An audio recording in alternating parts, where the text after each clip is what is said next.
para poder llegar a una diferencia. ¿Qué es la gasometría? Es el estudio, ¿verdad?, o la medición de los gases en sangre. Entonces, ¿para qué es importante esto acá? Para todas las situaciones en donde se ve comprometida la respiración, ¿verdad? ¿Y qué es lo importante en esto acá? ¿Qué es lo que nosotros vamos a evaluar, por ejemplo, cuando llega un paciente con una dificultad respiratoria? Saturación y el pH, ¿verdad? Eso es lo que nosotros ya de plano lo vamos a realizar. Entonces, vemos, ¿verdad?, en esas, ¿qué situaciones vamos a tener ahí? O vamos a tener una acidosis o vamos a tener una alcalosis, ¿verdad?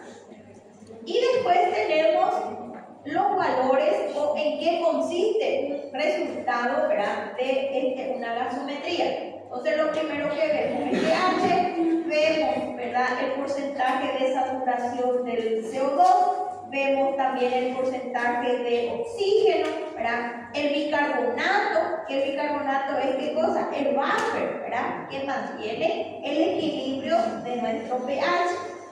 Esto acá también nosotros podemos tener, ¿verdad?, dos tipos diferentes, tanto de acidosis como de alcalosis, pero eso ya nosotros no lo vamos a enfocar. Algo que nosotros vamos a enfocar es una acidosis o es una alcalosis, y lo necesario también, ¿verdad?, que me va a definir el diagnóstico es la saturación. ¿Por qué? Porque acá yo voy a ver si mi paciente necesita oxígeno, cuánto, qué tipo, o le llevo a terapia, o sea, defino, ¿verdad?, la situación de mi paciente. Bueno, entonces, esa es una gasometría, ese es el enfoque que lo vamos a dar para el examen final. Por ejemplo, si yo le pongo realizar un protocolo ante una probable dificultad respiratoria o un probable infarto agudo de miocardio, ¿verdad?, vamos a juntar algunas pruebas que son necesarias, no todas, ¿verdad? Yo no le voy a pedir orina a un paciente que está infartando, ¿verdad? A eso me refiero, que tenemos que tener criterio para poder realizar una solicitud. ¿Qué pasa si yo pido demasiado?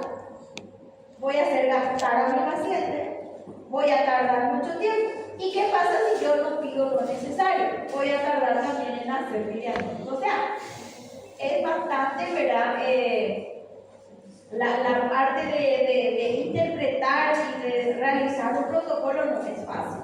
Entonces, tenemos que saber exactamente qué es lo que queremos saber de nuestro paciente. Entonces, eso es lo que vamos a hacer ahora. Vamos a ir discriminando, ¿verdad?, por situaciones. Entonces, todo lo que es respiratorio, necesito una gasometría. ¿Está bien? ¿En qué situaciones? Fumadores, neumonías, pacientes con probable infarto, ¿verdad?, pacientes que tienen, por ejemplo, algún tipo de cirugía, ¿verdad?, postraumático, o sea, todos los procesos entonces donde hay un problema o donde se encuentre comprometido la respiración, ¿verdad?, en recién nacido, en pacientes que están intubados. Bueno, entonces todo lo que es respiratorio es necesariamente una gasometría arterial. Luego tenemos el perfil proteico. El perfil proteico está formado, ¿verdad?, por dos proteínas principales, que son la albúmina y las globulinas, ¿verdad? Entonces, nosotros vimos ya la semana pasada que teníamos perfil hepático, ¿se acuerdan? Tenemos el perfil hepático, después teníamos el perfil pancreático, después teníamos el perfil cardíaco, ahora vamos al perfil proteico. El perfil proteico, entonces, ¿qué es lo que se solicita o qué es lo que se mide en el perfil proteico? La cantidad de proteínas en la sangre. Proteínas totales, ¿verdad?, en la sangre. El 60% de esto va a estar dado por la albúmina del total. Y el 40% va a estar dado por las globulinas, aproximadamente, ¿verdad? Son valores un poco más,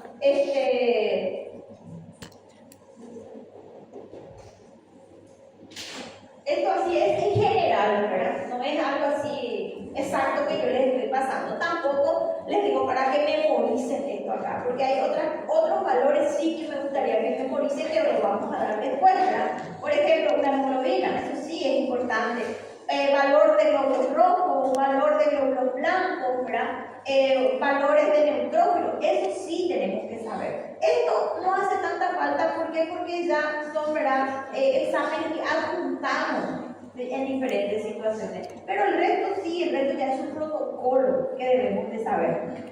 Bueno, entonces tenemos el perfil proteico. El perfil proteico entonces va a estar dado por dos tipos de proteínas principales, ¿verdad? Entre todas las proteínas, porque después nosotros podemos medir proteínas específicas. No importa, lo que yo quiero saber es cuánta es la cantidad de proteínas en el organismo. Y eso me va a dar las proteínas totales. Entonces va a estar dividido en dos principales, ¿verdad? La albúmina, ¿qué hace la albúmina en específico o en especial? ¿Por qué es tan importante la albúmina? ¿Mantiene qué cosa? La presión ósea, ¿verdad? Mantiene qué cosa? El líquido dentro de los vasos. ¿Y cuál es la situación en donde yo voy a tener líquido fuera de los vasos? En un edema, ¿verdad? En un acúmulo de líquido. Entonces, en cualquier parte del organismo donde haya acúmulo, es porque probablemente mi problema sea albúmina, ¿verdad? Entonces, yo ya identifico el problema, la situación. Si hay baja albúmina, entonces mi problema ya es hepático. ¿Por qué? Porque la producción de albúmina se produce en el hígado. Entonces, esa puede ser una complicación, ¿verdad? También puedo tener, por ejemplo, en una deshidratación, ¿verdad? Pero ese ya es algo fisiológico. ¿Entienden? Entonces, ustedes lo van a diferenciar, ¿verdad? La situación en donde van a determinar la causa. ¿Sí? No, dentro de los vasos. Y claro, mantiene. Ahora, cuando sale es donde ya empieza a ocupar el espacio extracelular. Claro. ¿Por qué? Porque la albúmina, ¿qué es lo que hace? La albúmina mantiene, es una proteína de transporte.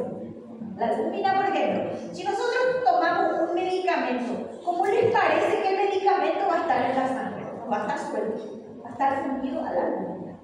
Es la proteína que mantiene. Por ejemplo, si yo quiero saber, por ejemplo, vamos a suponer que tenemos un paciente que es diabético. Mi paciente diabético ya está haciendo un problema de acúmulo de líquido, por ejemplo, ¿verdad? Acúmulo, por ejemplo, en la cavidad abdominal. Tengo acúmulo, por ejemplo, en los pulmones. O sea, todo lo que es acúmulo puede estar originado por una deficiencia de albúmina. Tengo poca albúmina. ¿Y cuándo hay poca albúmina? Cuando el hígado tiene algún tipo de situación. ¿Entienden? Entonces, la producción ya es deficiente y por lo tanto se da esa situación.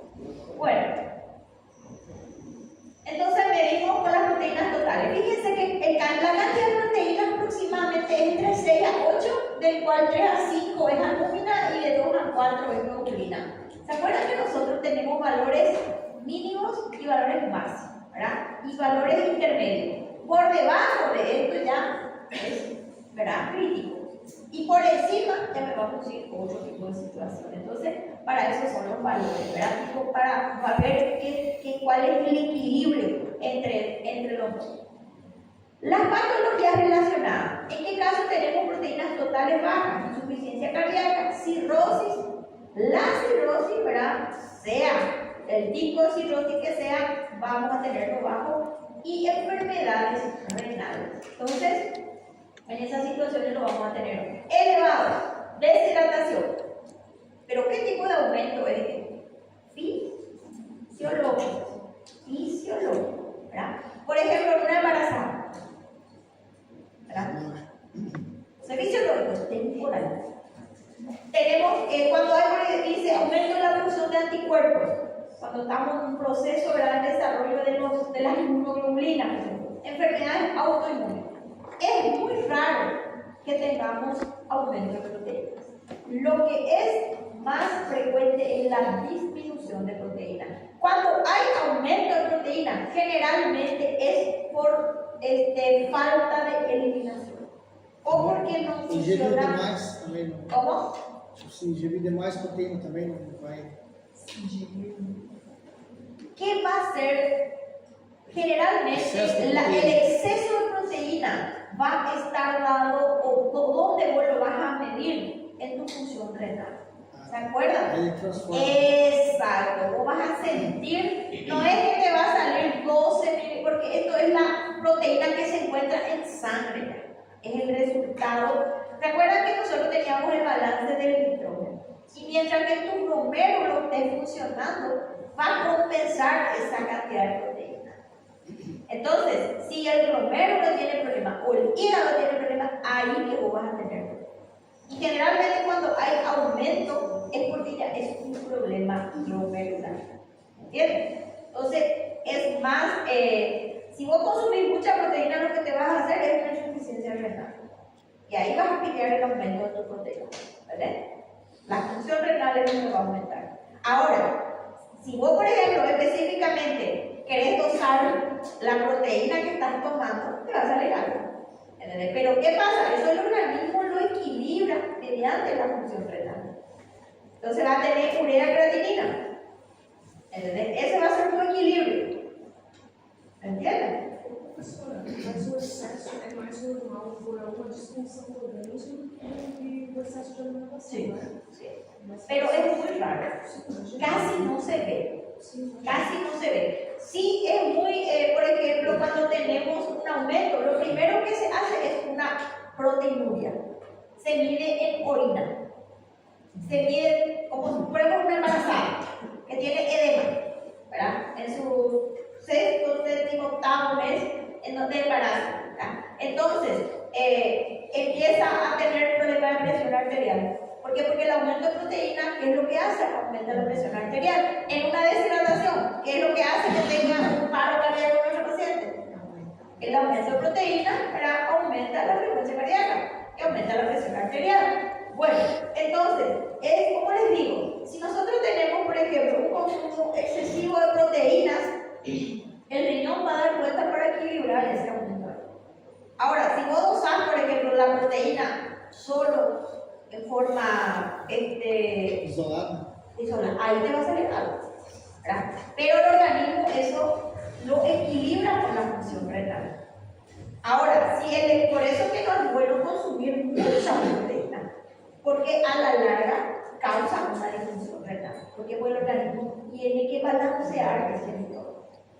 Entonces le estamos haciendo trabajar mucho, ¿verdad? Y eso puede ocasionar una disfunción renal, ¿verdad? A eso le sumamos, por ejemplo, el alcohol, le sumamos algunos otros tipos, ¿verdad?, de alimentaciones que no son el cigarrillo, el tabaco, ¿verdad? Sumar esas cosas y de repente sumar el colesterol también, consumir muchas proteínas o mucha grasa. Entonces todo eso va a hacer que haya una alteración, ¿entiendes? Entonces, normalmente, como digo, es tener bajo.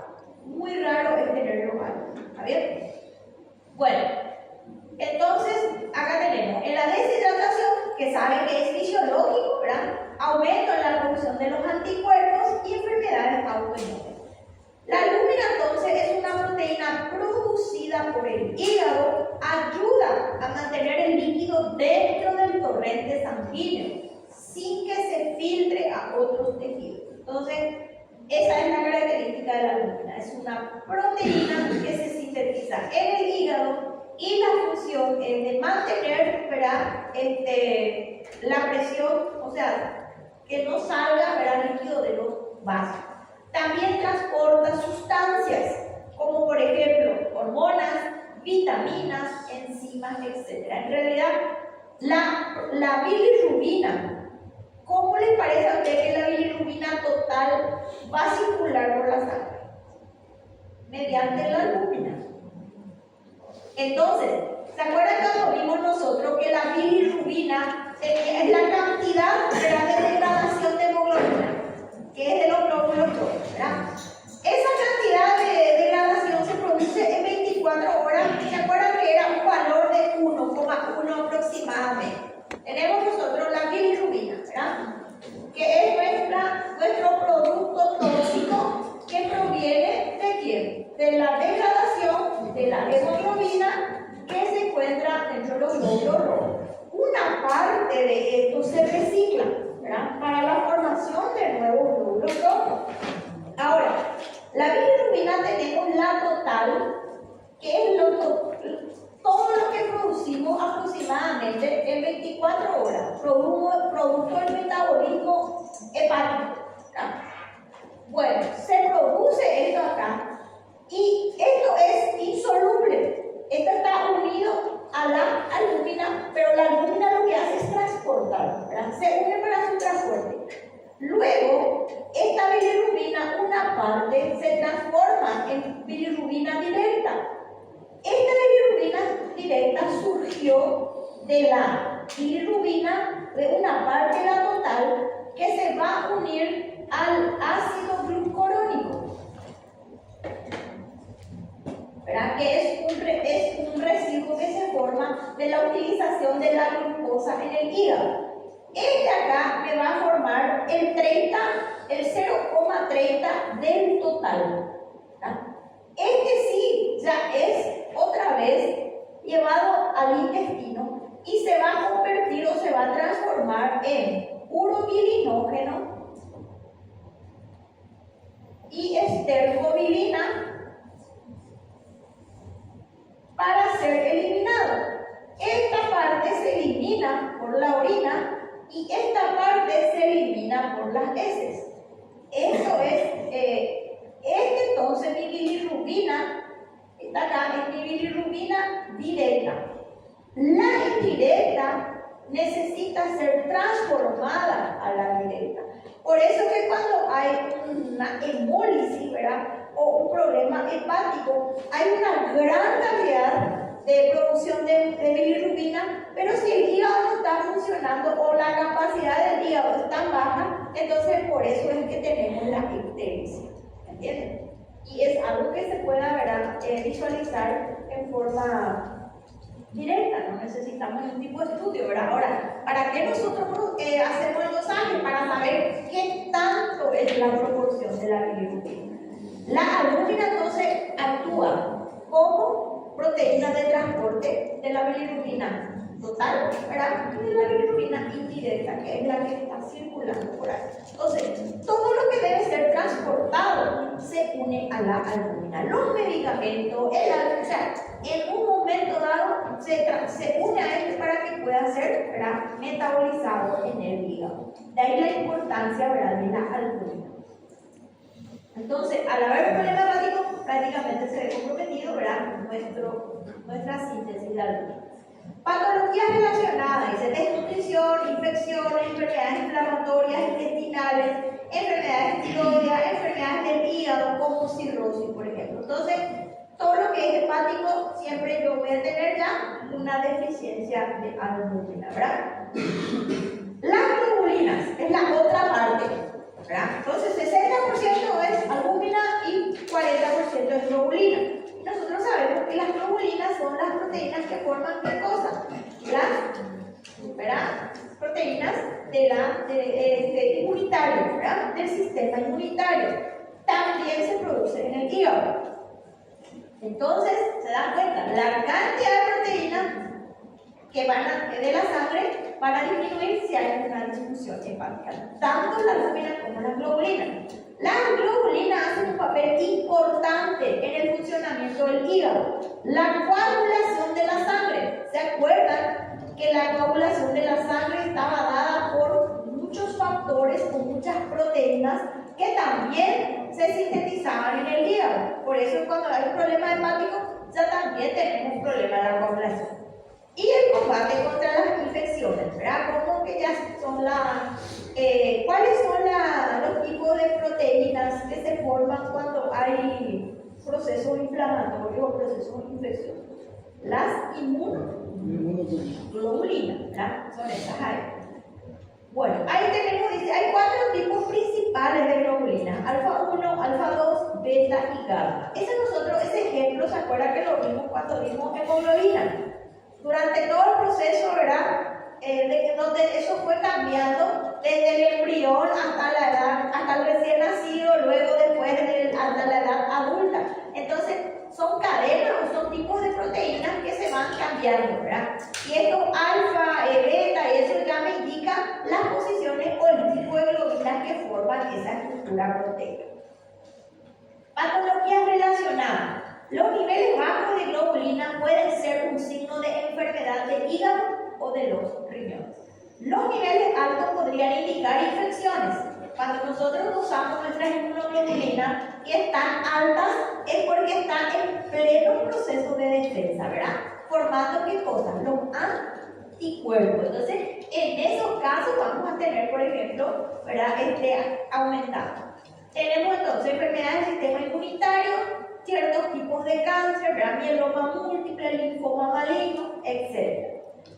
Bueno, entonces ya sabemos en qué consiste nuestro perfil proteico. ¿En qué situaciones vamos a solicitar un perfil proteico? A ver, díganme. Daño hepático. Infarto. Renal, ¿verdad? Deshidratación, edema, ¿verdad? En todas esas situaciones en donde hay un desequilibrio, ¿verdad? Hídrico en el organismo también, ¿verdad? Bueno, entonces, sí, presión alta, siempre y cuando, por ejemplo, la presión alta no sea ya de un paciente cardiópata, por ejemplo, ¿verdad?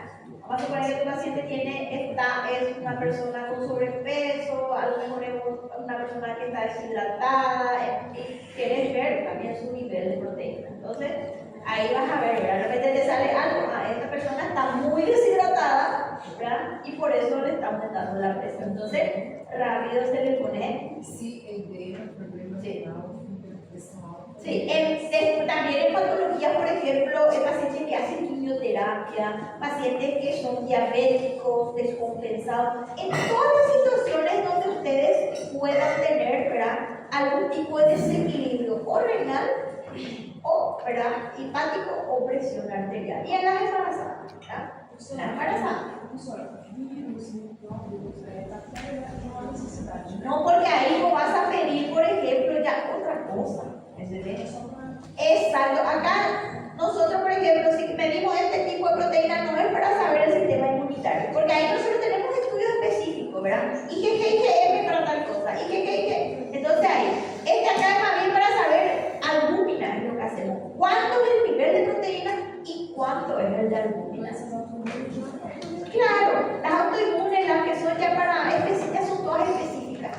Entonces, la utilidad lo damos en saber cuánto es de albúmina y cuánto es de proteínas totales. Cómo funciona tanto el hígado como los riñones. Entonces, es en ese tipo de situaciones, ¿verdad? En el embarazo, cuando hay edema, entonces sabemos que una embarazada puede entrar en qué cosa, en una diabetes gestacional, ¿verdad?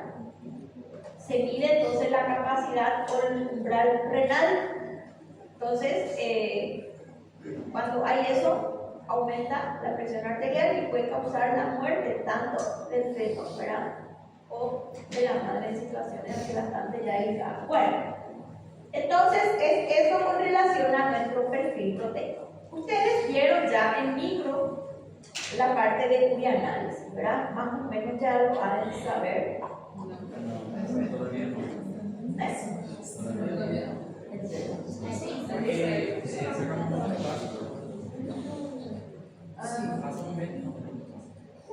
¿Por qué?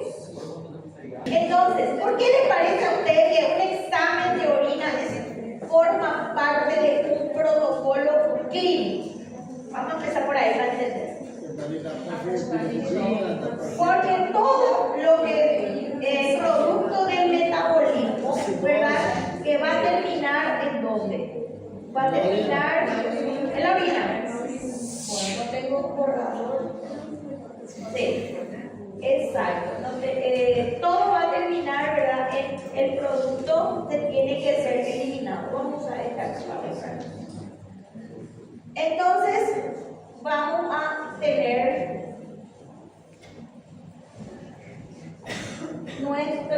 vamos a hacer nuestro protocolo clínico básico, o sea, para todos, ¿verdad? Adultos, ¿se entiende? Adultos. ¿Desde dónde se entiende adulto? Hoy en día más o menos de los 12 hasta, no sé, si alcanza 100 años, ¿verdad? Es que alcance. Bueno, entonces, tenemos primero hemograma. Acá vamos a ver nuestras 3 células: blancos, rojos y plaquetas. Pues ya tengo entonces la histología. Luego vamos a glicemia. ¿Qué es la glicemia? Mi nivel de carbohidratos o azúcar, ¿verdad? Hablando así bien. Bueno, después tenemos, ¿qué era otro? Renal. Acá tengo mi control de urea, creatinina, ¿verdad? Acá tengo ¿quién? Mi balance de nitrógeno. O sea, nivel de proteína. ¿Se acuerdan que el balance de nitrógeno estaba dado por lo que ingresa y por lo que ingresa? Cantidad de ingestión y cantidad de degradación y eliminación.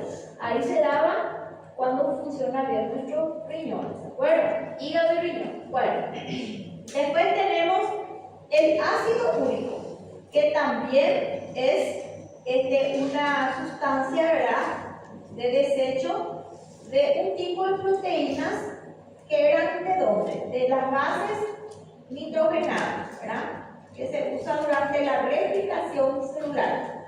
Bueno, después tengo mi perfil lipídico, que vamos a darlo más adelante, ¿verdad? Mido el nivel de grasa. Acá voy a tener colesterol, ¿verdad?, y triglicéridos. El colesterol voy a tener otra vez en 3 situaciones. O sea, pues ya se nota. Bueno, entonces acá tengo HDL, LDL y VLDL. ¿Está bien? Ahí. Entonces, este es el colesterol bueno que le dicen, ¿verdad? Este es el malo y este es el que va a continuar su degradación y me va a formar los triglicéridos. Bueno, ahí nomás les dejo para no confundirle. Bueno, tenemos entonces, fíjense, acá yo voy a ver procesos, ¿verdad? Dijimos que es importante para la parte de infecciones, inflamaciones o sistema, ¿verdad?, de defensa. Los glóbulos rojos es transporte de oxígeno a través de la hemoglobina y la plaqueta que me mantiene, ¿verdad?, la homeostasis y es importante para la coagulación. Y acá para la parte inmunológica. Entonces, procesos inflamatorios infecciosos, procesos respiratorios, ¿verdad?, y coagulación. Acá tengo nivel de azúcar, nivel de proteínas, nivel de gordura o de grasas, ¿verdad? Y luego voy a tener también mi perfil hepático. Acá voy a tener mis enzimas hepáticas, ¿verdad?, ¿qué me indican esto? La funcionalidad de los hepatocitos, ¿verdad?, de mis hígados. Bueno, y acá tengo la bilirrubina. Bueno, y después, sí, como ya dijimos que es un protocolo adulto, ¿qué les parece a ustedes que yo también no puedo dejar de solicitar? Pruebas serológicas que me indiquen algún tipo de enfermedad, infecto contagioso vía transmisión sexual. Entonces acá voy a pedir pruebas serológicas, ¿verdad? Y acá voy a poner HIV y VDRL. Bueno, con esto más o menos yo ya completo una clínica de rutina. Quiero hacer un control a mi paciente, ¿verdad?, para ver qué está, de repente tiene presión alta, está con sobrepeso, algún problema tiene, pero yo no sé qué es, ¿verdad? Ahí entonces cierro con quién, con un examen examen de orina simple y sedimento. Así se lo llama. ¿Por qué? Porque se ve, lo que yo necesito es ver lo que hay visible, ¿verdad? Y también sedimento ya se refiere cuando yo separo todo lo que tiene esa orina, ¿entienden? Y eso lo hacemos nosotros en el laboratorio, que después les voy a mostrar. Bueno, tenemos entonces, cuando hacemos un examen de orina simple, tenemos tres aspectos a considerar. Físico se refiere al color, ¿verdad? Por el color de una orina nosotros podemos saber, por ejemplo, si está muy concentrada, ¿verdad? Ahí tenemos amarillo, amarillo oscuro, amarillo claro, hematúrico, por ejemplo, ¿verdad? Cuando ya es rojo, ya es presencia de sangre. ¿Qué pasa si tengo un color marrón? Ya es hepático. Cuando ya hay una ictericia, la orina ya también tiene una coloración amarillo diferente, ¿verdad? Eso ya me indica que hay un producto de degradación de la hemoglobina, ya es hepático. Si yo tengo sangre en la orina, es hematúrico rojo, me indica que es lesión, se está perdiendo sangre. Pero si yo tengo marrón o tengo ya en forma de hemoglobina, ya me indica que es hemólisis, destrucción. Entonces ya me indica que es metabolismo. ¿Bien? Bueno, entonces en el color ya algo vamos a ver si es una orina oscura o es una orina amarilla o es hematúrico, ya tenemos algo, ¿verdad? Luego tenemos el examen físico. En el examen físico nosotros vamos a tener acá también dice el volumen. El volumen también es considerable, ¿verdad? Importante. Cuando, por ejemplo, nosotros tenemos una embarazada, se le pide proteinuria, ¿verdad? O quiero medir la capacidad glomerular en una insuficiencia renal. Mi paciente tiene urea creatinina alta, ¿verdad? Vamos a suponer, empezó a tener algo su creatinina, ya me indica que es un problema glomerular renal. Pero yo quiero saber el porcentaje. ¿Cómo voy a saber? Por la cantidad de orina que se produce. ¿Entienden? Entonces, si un paciente produce 1,5 litros, 1,600 litros y tiene un consumo normal, entonces el problema no es glomerular, no es el riñón. Pero ¿qué pasa si me produce 800 ml o 600 ml? Entonces ya es un problema renal. ¿Entienden? Nosotros entonces medimos ya la capacidad, ¿verdad? Glomerular. Bueno, entonces ahí vamos a tener, dice, en un adulto normal 24 horas depende de diversos factores también. La edad, el sexo, la ingesta de líquido, la actividad física, temperatura ambiente, ¿verdad? Pérdidas extrarrenales de agua. Todo eso, ¿verdad? Estos parámetros son considerables.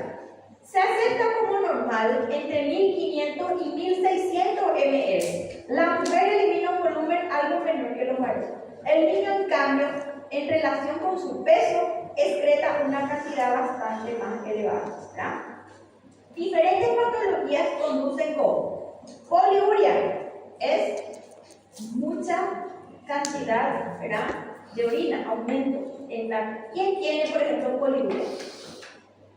A ver. ¿Cuál es la poliuria? Es el síntoma de la diabetes.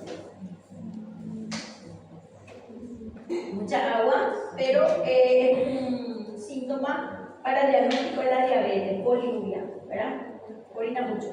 Luego, disminución ya es oliguria.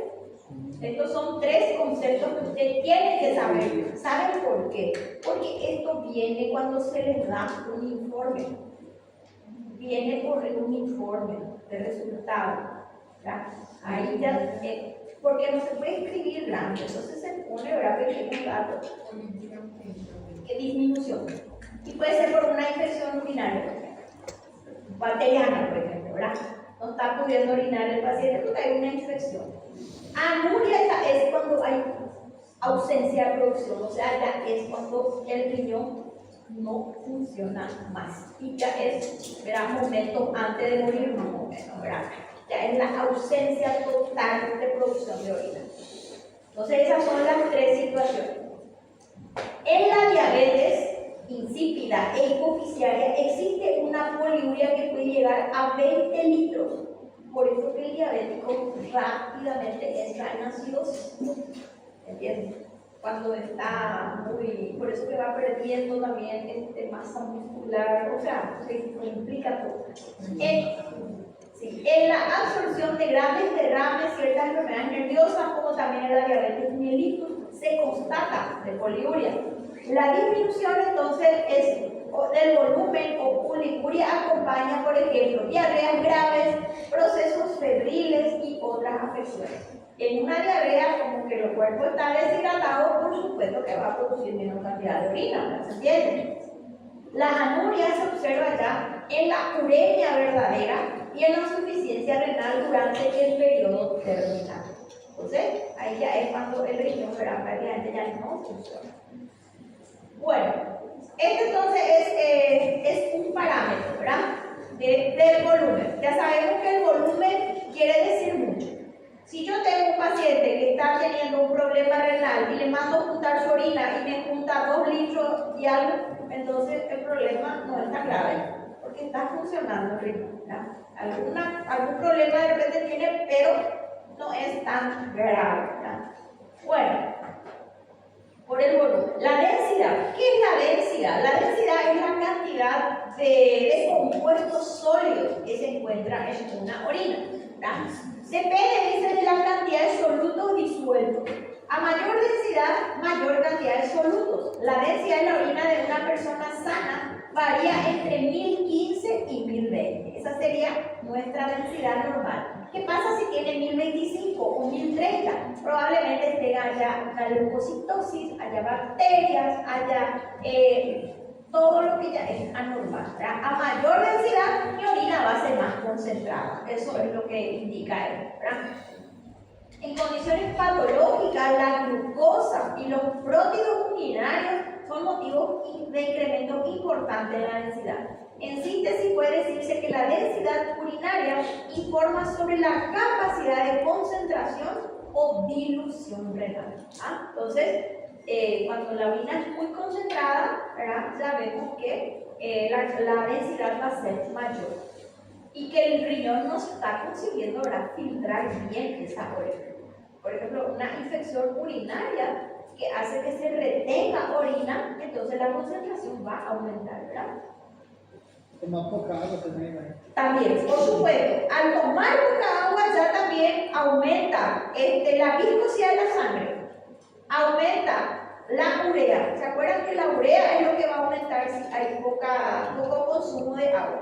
La creatinina ya aumenta cuando es glomerular, cuando ya es algo a más. ¿Bien?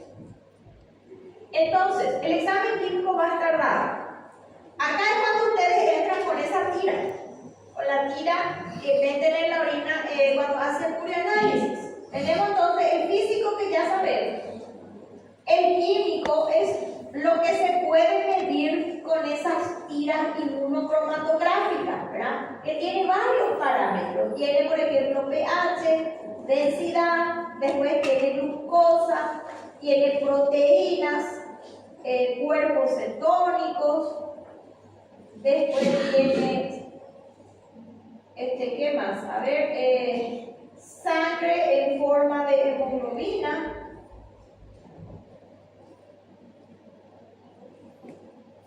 Después tenemos cuerpos cetónicos, ya dijimos, urobilinógeno. Después tenemos bilirrubina. 1, 2, 3, 4, 5, 6, 7, 8. Después tenemos también nitrito, ¿verdad? Que es un tipo de proteína que se produce cuando hay infección bacteriana, que es un residuo ¿cómo se llama?, del nitrógeno. Bueno, después, a ver, tenemos 1, 2, 3, 4, 5, 6, 7, 8, 9. Bueno, entre estos acá. Entonces, dijimos que el pH es ácido, ¿verdad? 5 a 6 aproximadamente. Este Pero ¿qué pasa si mi paciente es vegano? ¿Verdad? No come carne, no come ningún tipo de proteína animal. Entonces va a tener orina alcalina. ¿Entiendes? Vegano. Vegano. No va a tener ¿por qué el vegano, por ejemplo, es amarillento? Porque la hemoglobina o el hierro, ¿verdad? Que tiene que suplementar, ¿por qué? Porque no proviene de la proteína animal, es la que nos da mayor cantidad de hierro. Professora, Sí. o pH ácido é uma parte muito importante para a agricultura. Claro. Claro. Pero por eso te digo, es normal un pH ácido para las personas que comemos de todo. Ahora, un pH para una persona vegana, ¿verdad? Alcalino es muy normal, no va a tener ácido. Nem que coma soja, né? ¿Cómo? Não adianta comer soja, né? No, no. Pero va a ser normal para él, no quiere decir que sea enfermo. Va a ser normal para ese tipo de alimentación. Ahora, si nosotros tenemos alcalino, ahí sí ya es porque hay algo. Lo que normalmente tenemos ácido y volvemos a tener alcalino, entonces quiere decir que hay algo, ¿verdad? No se está absorbiendo nutrientes de repente. ¿Y en qué caso tenemos alcalino? Cuando hay infección urinaria, no se está orinando. Cuando, por ejemplo, estamos con vómitos, diarrea, deshidratación, ahí voy a tener alcalino. ¿Me entienden? Va a explicar el por qué es eso ahí. Son diferentes situaciones. Mas pode desenvolver mais doenças? Por esse motivo. No, ahí ya estamos empezando. El cambio que vamos a encontrar en la orina. Assim, Ese es el cambio. Ahí ya empezamos. Ya empezamos con el pH. Vos ya tenés, viste que son tres aspectos. En el físico vos ya ves el color, ¿verdad? Ahí ya te dice algo. Después tenés el químico, que vas a empezar a marcarte todo eso acá. Y fíjense ustedes, acá tenemos el pH y la densidad. Y dice que la densidad es entre 1015 y 1020, ¿verdad? Acá es normal. ¿Qué pasa si mi densidad es 1025, 1030? Es porque ella tiene mayor cantidad de composición de esa orina, que probablemente sea patológica, ¿verdad? Bueno, después tenemos todo esto se elimina por la orina normalmente, pero esas iras están dadas cuando la eliminación ya supera los valores normales. Por ejemplo, ¿en qué caso yo voy a tener glucosa, una cruz, por ejemplo? Cuando mi paciente tiene su glicemia ya mayor o igual a 200, cuando ya es una diabetes, ¿me entienden? Ahí me va a marcar una cruz. ¿Y qué pasa si, por ejemplo, me marca dos cruces? Quiere decir que mi paciente tiene probablemente 250 a 280 en sangre, ¿entienden? Entonces, si yo tengo, por ejemplo, mi glicemia 120, estoy con una prediabetes, todavía no me va a marcar la orina. ¿Por qué? Porque una prediabetes no puede ser considerada todavía patológica. Eso ahí yo puedo corregir, ¿verdad? Con la alimentación puedo corregir, no puedo empezar ya a darle un medicamento. Es lo ideal, ¿verdad? Bueno, entonces, glucosa es negativo dentro de los valores normales. Si me marca una cruz ya es porque está superando el valor y ya me diga qué cosa, una diabetes. ¿Vale? Proteína, ya dijimos que puede ser porque hay una insuficiencia renal, una insuficiencia hepática o porque hay un aumento porque no se está orinando, por ejemplo. ¿Entienden? Que casi siempre es eso. Hay retención, no se orina, tenemos una orina súper concentrada, entonces me va a marcar una cruz. ¿Esto qué hago? Le hago orinar al paciente, le pongo suero, alguna cosa, que se yo puro semilla, cualquier cosa, eso disminuye, ¿verdad? También es normal, no debe haber. Cuerpos cetónicos. Los cuerpos cetónicos tenemos también en el material, ¿verdad? Vamos a ir viendo un poquito más adelante. Vamos a descansar un rato, ¿verdad? Porque